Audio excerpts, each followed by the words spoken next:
Sugatan ang babaeng nagmamaneho ng tricycle matapos ma-hit and run ng SUV sa Mangaldan, Pangasinan. Naka-alerto Sandy Salvacio.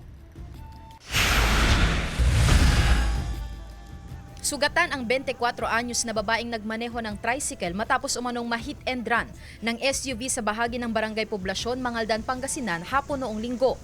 Ayon sa pulisya, parehong binabagtas ng tricycle at SUV ang southbound lane ng kalsada nang mangyari ang insidente. So nag-overtake itong Fortuner at nasagi niya ito nung bumalik siya sa lane.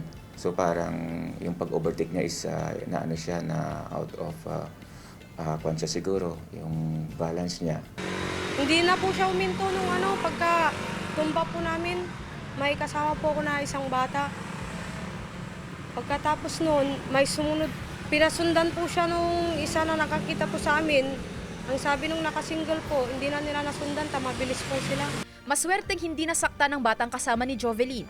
Walang CCTV sa bahagi ng barangay kung saan nangyari ang insidente, kaya nagsasagawa ng backtracking ang PNP upang makatulong sa kanilang investigasyon. Unidentify yung occupant or yung driver, kaya minabuti natin na mag-request sa LTO kung sino yung may-ari nun. And yan, at least nagkakaroon tayo ng lead.